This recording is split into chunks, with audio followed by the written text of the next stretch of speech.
Welcome to Vuka Online News at this hour.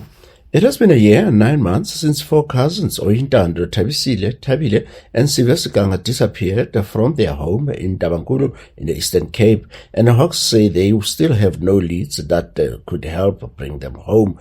Their family continues to endure the pain of waiting, hoping the children will be found alive and brought home. The four cousins, all from the same family, vanished from their home in Tabankulu in November 2024, and the Hawks Eastern Cape spokesperson, Warrant Officer Ndipiwe Mhlekuvana, said that there were no developments in the case. This comes as a 1 million rand reward has been issued for information that could lead to the rescue of the four young cousins. Mhlekuvana said the investigation said they were last seen playing in the yard before vanishing under suspicious circumstances that continue to baffle officers.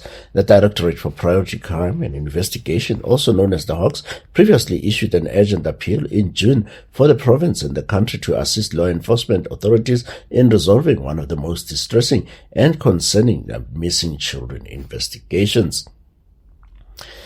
And former African Union chairperson Dr. Nkosazana Dlamini-Zuma has alleged that money has played a role in ANC leadership contests, including claims that ANC Secretary General Fikile Mbalula distributed money during the party's 2022 national conference, allegations Mbalula has denied.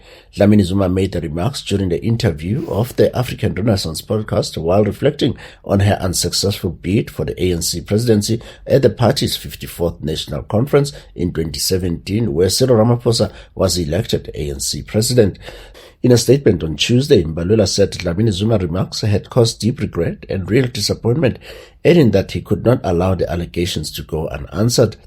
And he said that he had consulted his attorney to seek clarity from Dlamini-Zuma over what she described as very damaging and painful allegations. Suspended Ekurhuleni Metro Police Department Deputy Chief Julius Mkhwanazi has reportedly been arrested by the Independent Police Investigative Directorate IPID in connection with the murder of Emmanuel Mbenze. On Wednesday, IPID arrested 5 suspects implicated in Mbenze's April 2022 murder and dumping. The Directorate confirmed that the suspects are from EMPD and the South African Police Services, while one is a private citizen. Numerous media publications reported that one of the nabbed suspects is Mkhwanazi. The suspects allegedly played a role in the murder of Mbenze and dumping his body in Spar Waterdam in Duduza, Niger, and the failure to report the crime. Mkhwanazi and the other 4 suspects will appear before the Brakpan Magistrates Court on Thursday, the 6th of August, facing charges of murder and defeating the ends of justice. Of the 12 suspects in this case, 4 were from SAPS, 3 from EMPD, and 5 were private citizens. The Directorate also recommended to both the SAPS and EMPD to institute disciplinary proceedings against their members in terms of Section 30 of the IPID Act 1 of 2011.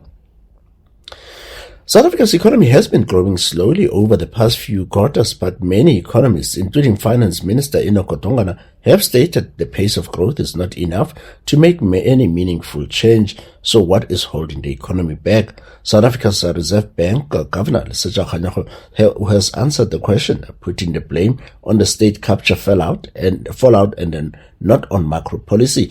He was speaking at the Principal and Vice Chancellor public lecture at the leadership engagement at the University of South Africa on Tuesday afternoon.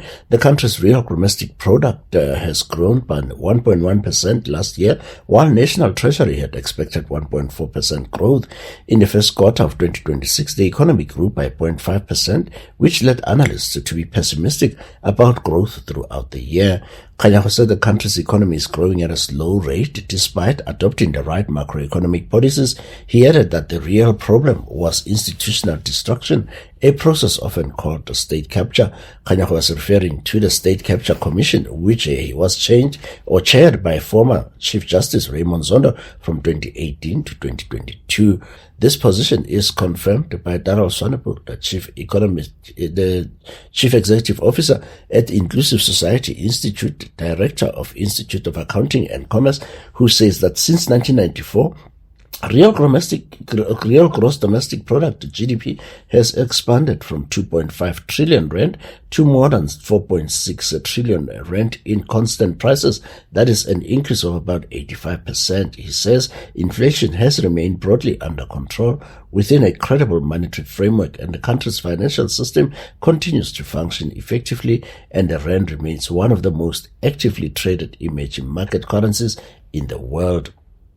Yes, the week-long national championship are being held at Stellenberg High School, fielding a new look squad. Johannesburg are eager to hit that court when they open their campaign on Thursday as they target their 5th successive title at the SPAR National Netball Championships in Cape Town.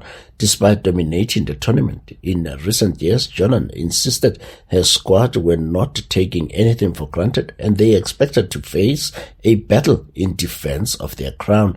Johannesburg were one of 8 district teams in the senior A section, which also included national sides from Botswana and Namibia, though the international squads would not be included in the points table and were not eligible for medals.